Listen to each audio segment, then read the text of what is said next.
Selamat pagi anak-anak. Selamat pagi, Bu. Apa kabarnya?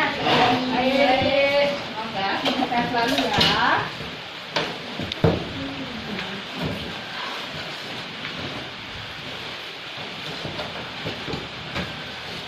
Baik, jadi sebelum kita mulai pelajaran kita hari ini, ayo kita berdoa bersama terlebih dahulu. Ketua kelas, ayo pimpin doanya. Sebelum mulai pelajaran, marilah kita berdoa terlebih dahulu. Berdoa, mulai.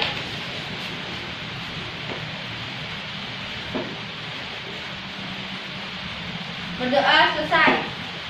Nah, jadi karena sekarang kita masih berada di masa COVID-19, jadi Ibu mau mengingatkan kalian lagi buat selalu tetap ikutin protokol kesehatan ya, yaitu 3M. Apa aja sih itu 3M? Cuci tangan, Pakai masker, sama alat kerumunan. menjaga jarak. Nah, jadi sekarang Ibu akan absen kalian satu persatu ya. Yang pertama ada Jan Marta, Gus Abdi, Ariasti, Ayu Trisna, Hadir.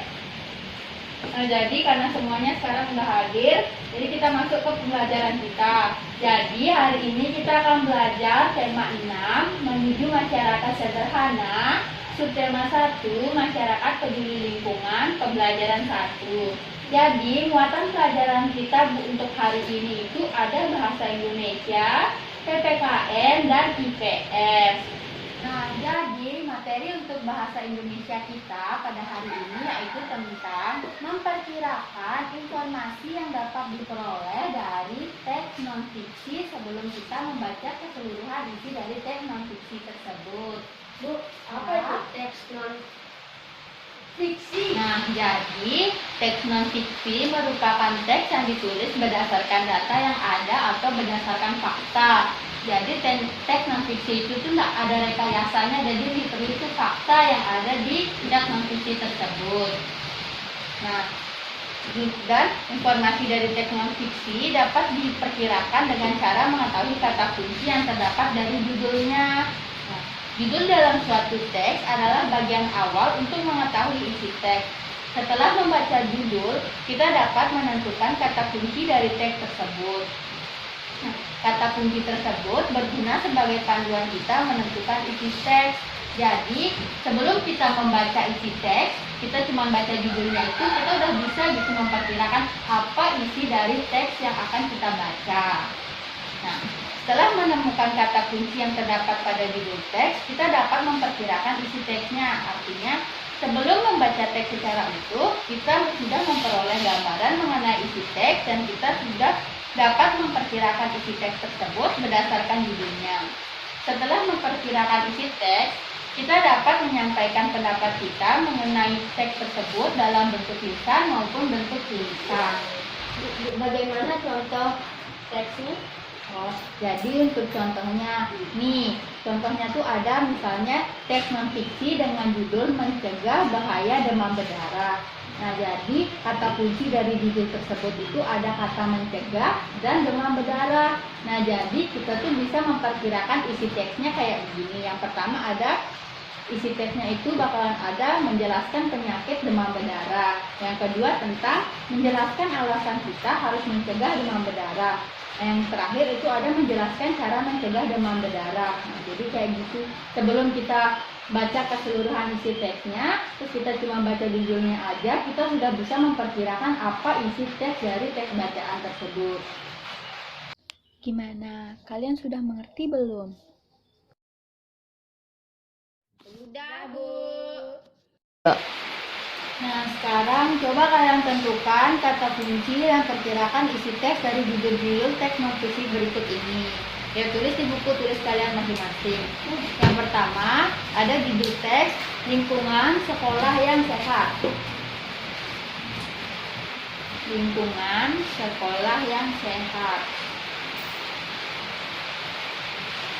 Lingkungan Sekolah yang sehat.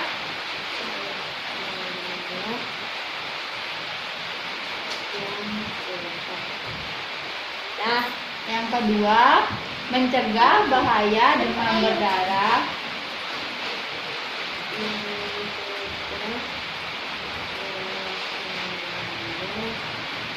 Penyakitnya apa? Bahaya demam berdarah. Dan Yang ketiga, kegiatan penghijauan di lingkungan rumah. Kegiatan penghijauan di lingkungan rumah.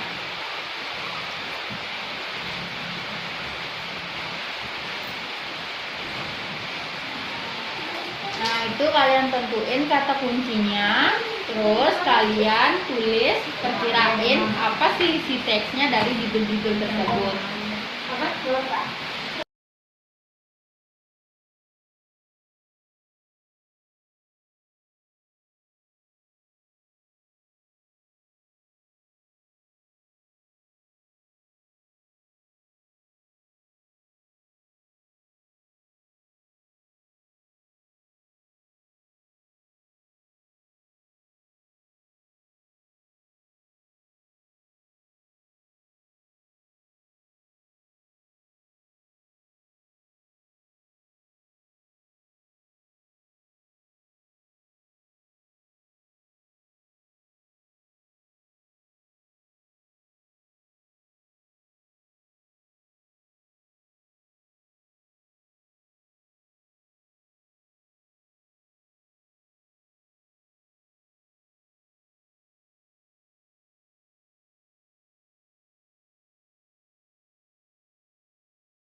Kamu Oh ya, coba lihat. Kamu. Mana coba lihat.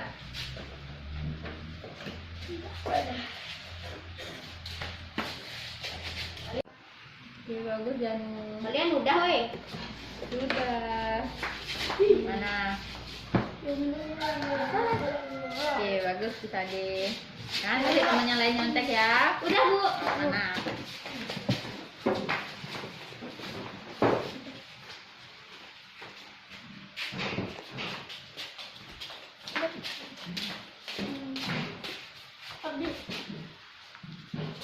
Oke, bagus ya sih. Jangan kasih temannya lain nyontek ya. Ya, bagus Ayu. Ayo balik ke tempat duduknya masing-masing sekarang. Nah, untuk muatan pelajaran PPKN, kita akan belajar tentang pelaksanaan kewajiban sebagai warga negara beserta dampaknya dalam kehidupan kita sehari-hari. Nah, pada pasal 26 Undang-Undang Dasar 1945 menjelaskan warga negara adalah merupakan orang-orang yang menjadi bagian pada seluruh negara. Sebuah negara dapat terbentuk dengan keberadaan warga negara tersebut. Nah, seseorang yang telah berstatus sebagai warga negara, maka telah melekat pada dirinya hak dan kewajiban secara resipokalitas. Artinya, dalam komunitasnya, warga negara mempunyai hak dan kewajiban pada negara, lalu sebaliknya negara pun mempunyai hak dan kewajiban pada warga negaranya. Nah, selanjutnya, kewajiban warga negara secara sederhana dapat kita artikan sebagai segala sesuatu yang harus dilakukan oleh seseorang warga negara dengan penuh rasa tanggung jawab dan sesuai dengan peraturan perundang-undangan. Nah, pada kewajiban warga negara terhadap negaranya, maka warga negara harus patuh terhadap pemerintah dan larangan yang telah dibuat negara demi kebaikan bersama. Negara memiliki hak untuk memaksa warga negara untuk menjalankan kewajiban warga negaranya tersebut. Nah, untuk contoh kewajiban kita sebagai warga negara yaitu yang pertama, kewajiban untuk membayar pajak dan retribusi yang ditetapkan pemerintah baik pusat maupun daerah. Jadi kita semua harus rajin membayar pajak sebelum tanggal jatuh temponya. Yang kedua, kewajiban untuk menaati, tunduk dan patuh pada peraturan hukum yang berlaku di wilayah negara Indonesia. Nah, jadi kita sebagai warga Indonesia, kita harus patuh terhadap hukum-hukum yang sudah dibuat oleh pemerintah untuk warga negara Indonesia itu sendiri. Nah, selanjutnya, kewajiban kita harus menghargai dan menghormati sesama. Jadi, kita antara satu sama lain harus saling menghormati dan menghargai. Dan selanjutnya, kita harus menjaga kebersihan lingkungan, dan menaati peraturan lalu lintas. Nah, selanjutnya, adapun dampak apabila kita tidak melaksanakan kewajiban kita sebagai warga negara. Yang pertama, kita akan mendapat denda apabila kita telat membayar pajak. Yang kedua, kita akan mendapat hukuman apabila kita melanggar peraturan-peraturan yang sudah dibuat oleh pemerintah. Nah, yang ketiga, itu bisa terjadi pertentangan dan perselisihan antara warga negara. Yang keempat, bisa memicu konflik sosial. Yang kelima, jika kita tidak menjaga kebersihan lingkungan kita, itu bisa menyebabkan banjir. Dan yang terakhir, apabila kita tidak menaati peraturan lalu lintas, kita bisa terlibat dalam kecelakaan lalu lintas. Jadi, untuk kalian semua, kalian harus tetap melaksanakan kewajiban kalian sebagai warga negara ya. Iya, Bu. Nah, jadi sebagai warga negara Indonesia yang baik, kita harus peduli terhadap lingkungan. Misalnya, kita harus ikut membantu membersihkan lingkungan, menjaga keamanan lingkungan, dan mematuhi peraturan yang ada di lingkungan kita. Selain pada lingkungan, kita juga harus mematuhi peraturan yang ada di lingkungan sekolah kita, seperti memakai seragam sekolah sesuai dengan ketentuan, tiba di sekolah sebelum bel tanda masuk berbunyi, menjaga ketenangan dan ketertiban di lingkungan sekolah, serta membuang sampah pada tempatnya. Iya, Bu. Nah, sekarang coba kalian buka buku tema kalian, lalu amati gambar yang ada pada buku tema kalian. Setelah itu, kalian kerjakan dengan berdiskusi dengan teman sebangku kalian, berdua diskusinya. Kalian bisa ngerjainnya, ya. Kalian kerjain, cobain. Nih, udah pengatnya gimana? Tadi gambar Lagi bayar pajak. Kenapa sih kita harus bayar pajak? Kan bayar pajak tuh kewajiban kita.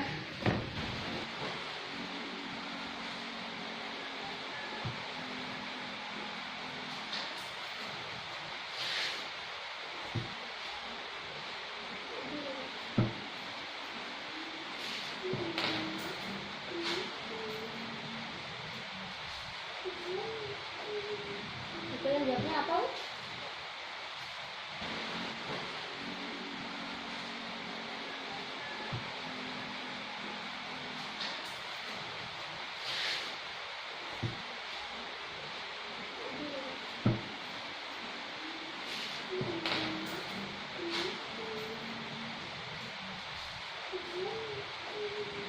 Itu yang jawabnya apa?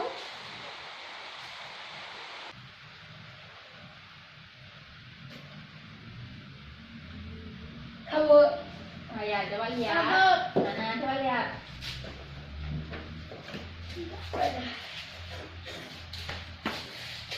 Kalian, ya bagus dan Kalian udah, weh. sudah. Mana? Oke, bagus bisa deh. Kan tadi temannya lain nyontek ya. Udah, Bu. Mana?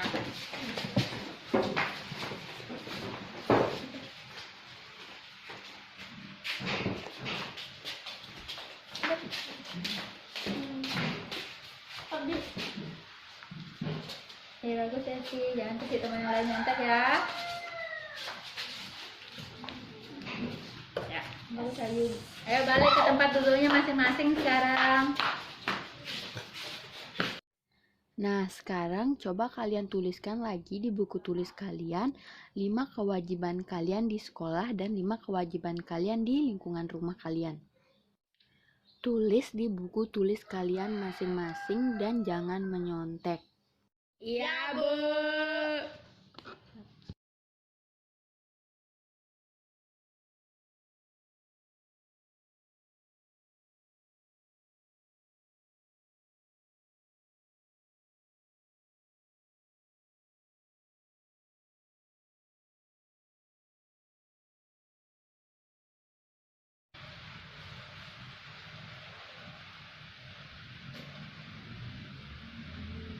Kamu, oh ya, coba lihat.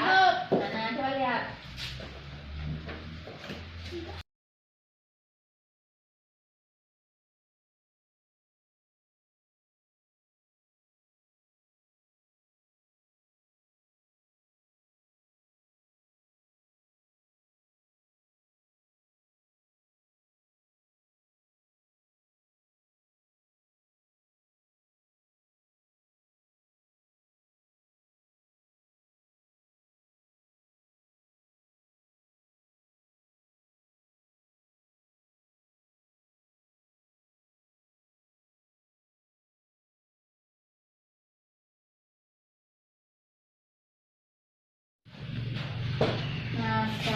sekarang kita masuk ke pembelajaran IPS, di mana pembelajaran kita kali ini yaitu tentang makna proklamasi Indonesia.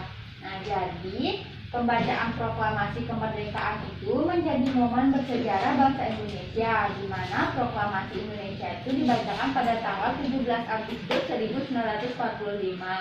Di sini ada yang tahu nggak siapa yang bacain teks proklamasi kemerdekaan? Siapa ya? Ayo, Ayu, siapa yang bacain? Bapak Insinyur Soekarno. Nah, betul sekali. Nah, jadi bagi bangsa Indonesia, kemerdekaan itu merupakan hak mengatur kehidupan berbangsa dan bernegara tanpa adanya campur tangan dari negara lain. Hal tersebut sesuai dengan bunyi yang tercantum dalam pembukaan Undang-Undang Dasar 1945. Nah, itulah mengapa proklamasi kemerdekaan Indonesia bisa dijadikan sebagai awal dimulainya kehidupan bangsa Indonesia di segala bidang kehidupannya.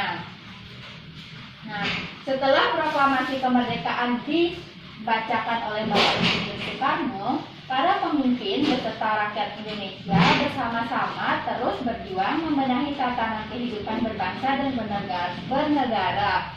Hal itu berarti proklamasi kemerdekaan Indonesia bukan titik akhir dari perjuangan bangsa Indonesia.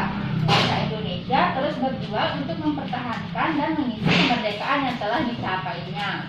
Bagi bangsa Indonesia, kemerdekaan merupakan hak untuk mengatur kehidupan berbangsa dan bernegara tanpa adanya campur tangan dari negara lain.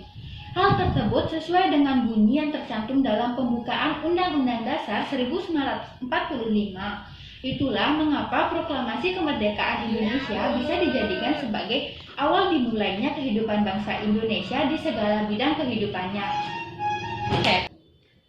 Dengan melakukan kewajiban di lingkungan rumah dan lingkungan sekolah, itu merupakan bentuk pelaksanaan kewajiban siswa sebagai warga masyarakat dalam mengisi kemerdekaan dengan kegiatan-kegiatan yang positif. Bangsa Indonesia telah merdeka sejak tahun 1945. Kalian udah tahu itu kan? Nah, kemerdekaan bangsa Indonesia diperoleh dengan perjuangan penuh pengorbanan para pahlawan. Oleh karena itu, kemerdekaan bagi bangsa Indonesia merupakan sesuatu yang tidak ternilai harganya. Sehingga, untuk meraihnya, bangsa Indonesia harus berjuang dengan penuh semangat dan penuh pengorbanan. Nah, sekarang coba buka buku tema kalian dan cari teks bacaan dengan judul Makna Proklamasi bagi Bangsa Indonesia. Nah, nanti siapa yang mau bacain teks bacaan ini? Ayu ya, bacain ya. Ya, Bu. Makna proklamasi bagi bangsa Indonesia.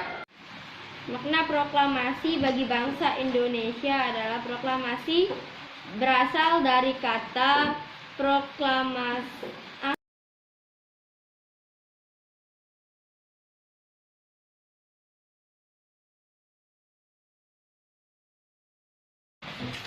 Nah, sekarang coba kalian cari tahu apa saja makna proklamasi kemerdekaan di berbagai bidang, yaitu ada bidang sosial, bidang politik, bidang ekonomi, bidang budaya, dan bidang pendidikan. Nanti jawabannya tulis di buku tulis kalian masing-masing ya. Kalau misalnya nggak bisa selesai hari ini, itu dijadikan tugas di rumah. Tapi besok dibawa ke sekolah ya. Ya, Bu. Ya.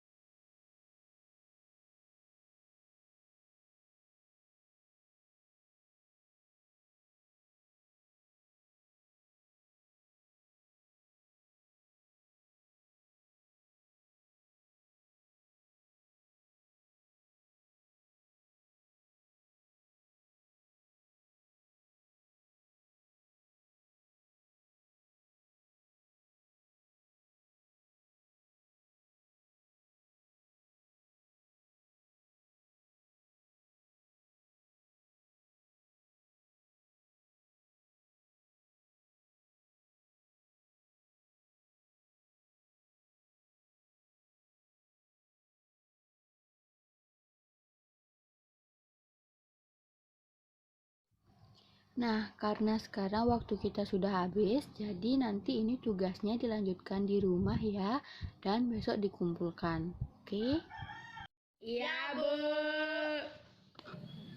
Oke, jadi untuk kesimpulan kita pada pertemuan hari ini, yang pertama itu ada dari membaca judul suatu teknon fiksi, kita sudah bisa memperkirakan informasi dan isi teknon fiksi tersebut.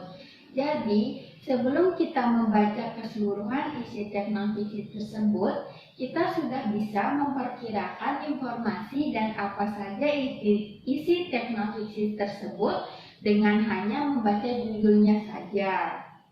Kesimpulan yang kedua ada kemerdekaan negara Indonesia hari ini adalah buah dari perjuangan para pahlawan di masa lalu. Para pahlawan telah memperjuangkan kemerdekaan dengan mengorbankan jiwa, raga, tenaga, serta pikiran yang mereka miliki. Tujuan mereka hanya satu, yaitu agar negara Indonesia yang kita cintai ini merdeka dan memiliki kedaulatan di hadap negara-negara yang lain. Nah, untuk menjaga dan mempertahankan kemerdekaan yang telah diusahakan oleh para pahlawan, kita sebagai warga negara harus melaksanakan kewajiban kita sebagai warga negara sebagaimana mestinya. 3. Dengan melakukan kewajiban di lingkungan rumah dan lingkungan sekolah, itu merupakan bentuk pelaksanaan kewajiban siswa sebagai warga masyarakat dalam mengisi kemerdekaan dengan kegiatan-kegiatan yang positif. Bangsa Indonesia telah merdeka sejak tahun 1945.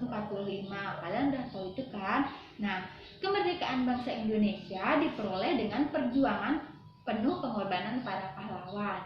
Oleh karena itu, kemerdekaan bagi bangsa Indonesia merupakan sesuatu yang tidak ternilai harganya. Sehingga, untuk meraihnya, bangsa Indonesia harus berjuang dengan penuh semangat dan penuh pengorbanan. Nah, dari kalian, bagaimanakah cara kalian memaknai kemerdekaan bangsa Indonesia? Nah, jadi, sebagai warga negara Indonesia yang baik, kita harus peduli terhadap lingkungan. Misalnya, kita harus ikut membantu membersihkan lingkungan, menjaga keamanan lingkungan, dan mematuhi peraturan yang ada di lingkungan kita. Selain pada lingkungan, kita juga harus mematuhi peraturan yang ada di lingkungan sekolah kita, seperti memakai seragam sekolah sesuai dengan ketentuan, tiba di sekolah sebelum bel tanda masuk berbunyi, menjaga ketenangan dan ketertiban di lingkungan sekolah, serta membuang sampah pada tempatnya. Nah, itu dia kesimpulan kita pada pertemuan hari ini. Pembelajaran kita hari ini udah selesai. Jadi kita sekarang siap-siap untuk pulang ke rumah kita masing-masing. Jadi rapiin bukunya dulu. Sebelum pulang kita berdoa dulu ya. Nanti ketua kelas pimpin doanya.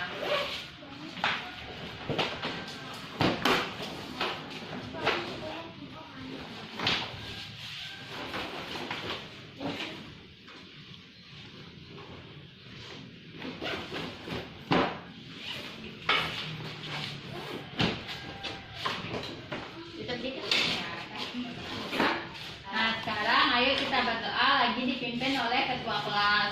Sebelum pulang, Baik teman-teman, sebelum pulang, marilah kita berdoa menurut ajaran dan agama kita masing-masing. Berdoa, mulai.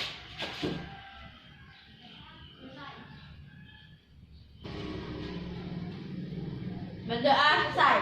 nah oke, jadi sekarang kita udah selesai. Jadi tetap ingat ya, karena kita masih ada di masa pandemi COVID-19, jadi kita harus tetap mengikuti protokol kesehatan 3M, menggunakan masker, menjaga jarak, dan mencuci tangan. Nah, sekarang kalian boleh pulang ke rumah kalian masing-masing. Hati-hati ya pulangnya, kalau yang dijemput, tunggu jemputannya. Kalau yang jalan, jalan di pinggir-pinggir ya. Nah, jangan pulang.